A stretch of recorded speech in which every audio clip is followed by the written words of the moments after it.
은퇴 후 자산이 줄어든다는 건 알고 있었지만 이렇게 빨리 줄 줄은 몰랐습니다. 67세 김모 씨는 퇴직 후 5년이 지난 지금 퇴직 당시 4억 원이던 총 자산이 2억 원대로 줄어든 현실을 담담히 털어놓았습니다. 그는 특별히 사치를 부리지도 않았습니다. 매달 연금 180만 원, 생활비 250만 원, 부족한 70만 원은 퇴직금에서 꺼내 쓰는 시기였죠.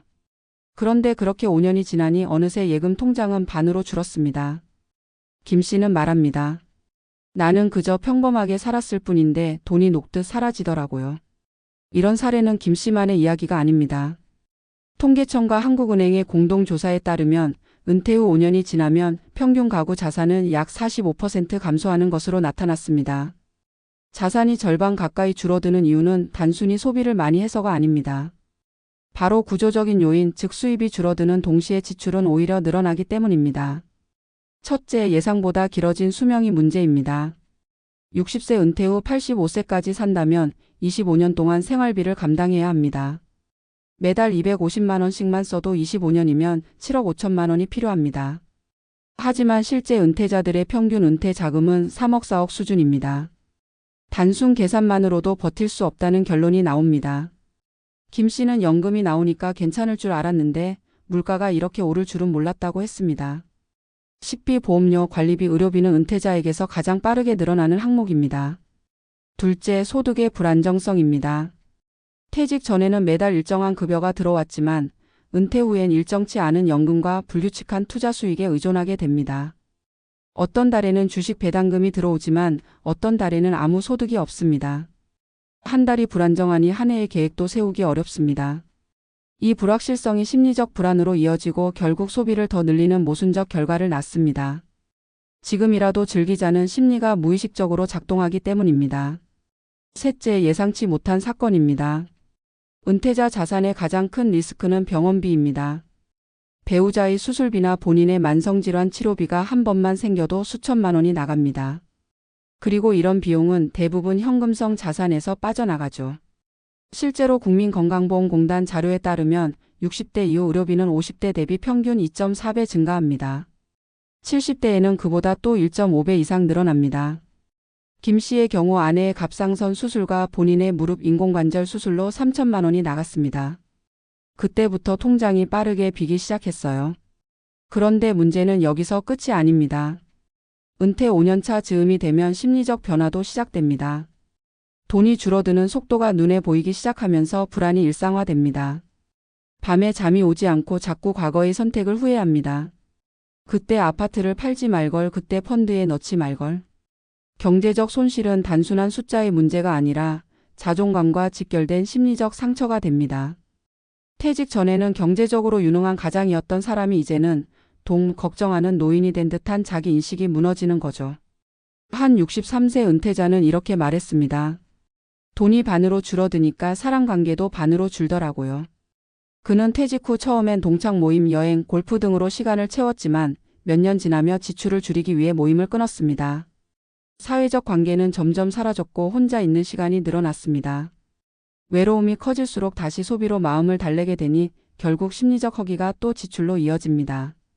이 악순환이 은퇴자들의 자산을 더욱 빠르게 줄입니다. 그렇다면 어떻게 해야 할까요? 전문가들은 돈을 아끼는 것보다 돈의 흐름을 재설계하는 것이 중요하다고 조언합니다. 즉, 소비를 줄이는 것이 아니라 지출 구조를 바꾸는 겁니다. 매달 고정 지출을 줄이고 변동 지출을 스스로 통제할 수 있는 구조로 만드는 거죠. 예를 들어 자동차를 유지하기보다 대중교통을 쓰고 외식 대신 공동식사 모임을 통해 사회관계와 비용을 동시에 관리하는 방식입니다. 또한 심리적 소비에 대한 자각이 필요합니다. 돈이 줄어드는 불안 때문에 불필요한 소비를 하는 경우가 많습니다.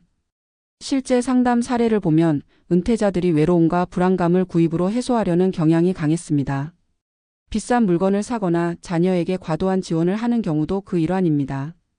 자신이 왜 그 돈을 쓰는지 감정의 근원을 이해해야 재정이 안정됩니다. 무엇보다 중요한 건 소득의 재구성입니다.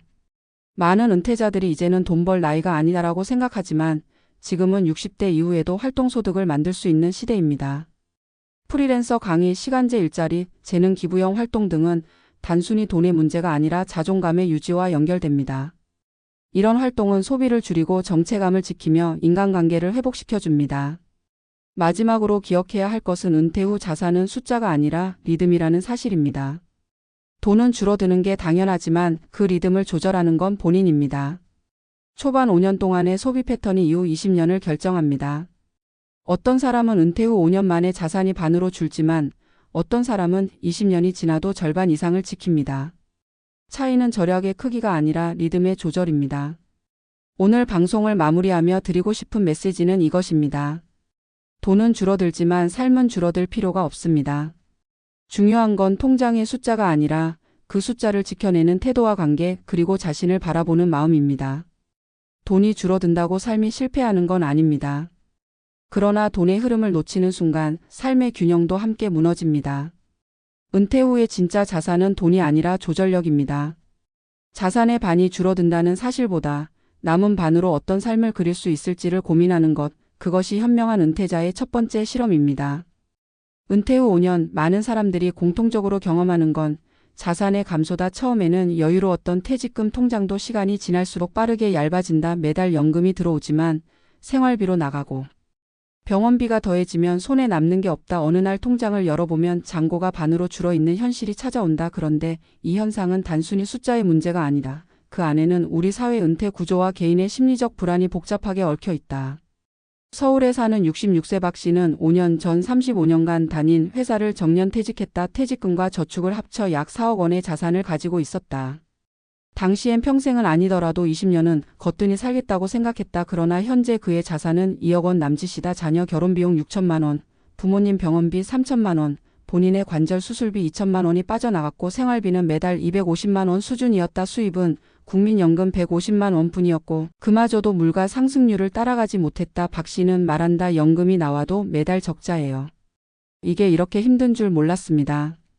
은퇴 후 자산이 줄어드는 건 자연스러운 흐름이지만 그 속도가 문제다. 전문가들은 은퇴 후 5년이 재정 인생의 전환점이라고 말한다. 이 시기를 어떻게 버티느냐가 나머지 인생의 안정성을 좌우한다. 초반에는 퇴직금이 있어 마음이 느긋하고 오랜만에 자유를 느끼며 여행이나 취미에 돈을 쓴다. 하지만 23년이 지나면 자산의 감소폭이 가시화되고 불안이 시작된다. 처음엔 조금 쓰자였던 마음이 어느새 이러다 정말 남는 게 없겠다로 바뀐다. 통계청 자료를 보면 은퇴 후 5년 동안 가계 자산은 평균 48% 줄어든다. 그러나 이 수치는 단지 돈이 줄었다는 의미를 넘어 삶의 방식이 근본적으로 흔들리고 있음을 보여준다.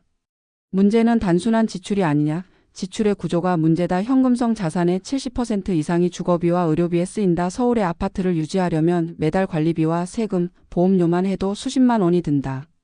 지방으로 이주해도 의료 접근성과 사회관계 단절의 문제로 다시 되돌아오는 경우가 많다. 게다가 60대 이후 의료비는 50대의 2배 이상이다. 고혈압, 당뇨, 관절염 같은 만성질환은 꾸준히 돈을 잡아먹는다. 은퇴 전에는 보험과 급여로 해결되던 일상이 이제는 현금으로 나가야 한다. 한 63세 은퇴자는 이렇게 말했다. 퇴직 후엔 돈보다 시간이 많아지니까 이상하게 지출이 늘어요. 쉴 때 커피 한 잔, 점심 모임, 여행, 이 모든 게 다 돈이거든요.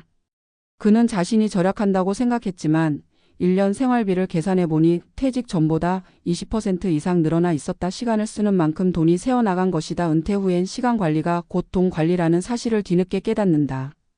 또한 자산이 줄어들수록 심리적 불안이 커진다. 이 불안은 단순한 금전의 문제를 넘어 정체성의 문제로 확장된다. 평생 일하는 사람으로 살던 이들이 이제는 소비하는 사람으로만 남게 되기 때문이다. 자신이 더 이상 사회적으로 생산적이지 않다는 인식은 자존감을 갉아먹고 그 불안이 다시 소비로 이어진다. 심리학에서는 이를 보상 소비라고 부른다. 돈이 줄어들수록 마음은 더 큰 소비를 원한다. 외로움과 허물을 지갑으로 달래는 것이다. 은퇴자 상담 현장에서 자주 등장하는 한 장면이 있다. 자산이 줄어든다는 불안감에 투자에 다시 뛰어드는 경우다. 퇴직금의 절반을 주식이나 부동산 혹은 수익형 상품에 넣었다가 손실을 본다. 이들은 입을 모아 말한다. 일할 땐 돈을 벌었는데 쉬니까 돈이 새어나가네요. 불안한 마음이 판단력을 흐리고 결국 더 큰 손실로 이어진다. 전문가들은 은퇴 초기에 수익보다 안정을 우선하라고 조언한다. 하지만 많은 사람들이 은퇴 직후에 두 번째 전성기를 꿈꾸며 리스크가 큰 선택을 한다. 그 결과는 대부분 후회로 남는다. 이 시점에서 필요한 건 돈을 아끼는 기술이 아니라 돈의 속도를 이해하는 통찰이다. 돈은 줄어들기 마련이지만 그 속도를 늦출 수는 있다. 그 방법은 지출을 줄이는 것이 아니라 지출의 리듬을 조절하는 것이다. 예를 들어 월세 대신 소규모 주택으로 다운사이징을 하거나 개인 소비를 줄이는 대신 커뮤니티 활동을 늘리는 식이다. 공동체에서의 관계는 외로움을 줄여주고 소비를 억제하는 데 도움이 된다. 실제로 사회적 관계가 유지된 은퇴자일수록 소비 증가율이 낮다는 연구도 있다. 또한 활동소득을 만드는 건 단순히 돈 문제가 아니냐. 그것은 존재감의 회복이다. 작은 강의, 택배 보조, 동네 도서관 자원봉사라도 자신이 다시 사회와 연결되어 있다는 감각을 만들어준다. 그런 감각이 불안을 줄이고 소비를 통제한다. 박 씨는 최근 동네 주민센터에서 노인 정보화 교육 강사로 일하기 시작했다. 한 달에 40만 원 정도의 수입이지만 그는 말한다. 돈이 문제가 아니에요. 다시 나를 찾은 기분이에요. 이처럼 은퇴 후 자산을 지키는 가장 큰 힘은 돈의 기술이 아니라 삶의 균형 감각이다. 절약, 투자, 소비 모두 결국 마음의 문제다. 불안하면 돈은 더 빨리 줄고 안정되면 돈의 흐름도 완만해진다. 재정 상담가들은 말한다. 은퇴자의 진짜 자산은 현금이 아니라 태도라고. 남은 돈을 계산하기보다 남은 삶을 설계하는 태도가 필요하다고. 그렇다고 해서 모든 은퇴자가 절망에 빠지는 건 아니냐.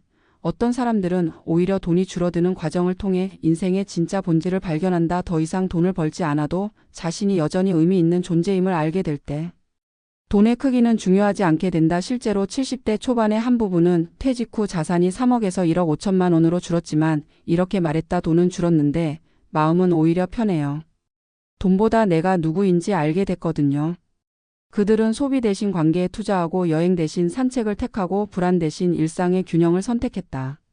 결국 은퇴 후 5년은 재정의 시험이자 심리의 전환점이다. 돈이 줄어드는 건 자연스러운 흐름이지만 마음이 함께 줄어들 필요는 없다. 문제는 얼마를 썼는가가 아니라 왜 쓰는가에 있다. 돈은 단순한 생존의 수단이 아니라 자신의 가치와 감정의 거울이다. 그 거울을 바로 세우는 사람이야말로 진짜 부유한 은퇴자다. 이 칼럼을 마치며 꼭 전하고 싶은 말이 있다. 은퇴 후 자산이 절반으로 줄었다는 사실은 두려울 수 있지만 그건 실패가 아니라 속도를 조절하라는 신호다. 돈의 흐름을 멈출 수는 없지만 그 흐름 위에 중심을 잡을 수는 있다. 남은 돈으로 불안을 살 수도 있고 남은 시간으로 삶을 새로 그릴 수도 있다. 결국 중요한 건 돈이 아니라 방향이다. 은퇴 후에 진짜 부자는 돈을 지키는 사람이 아니라 삶의 균형을 지키는 사람이다.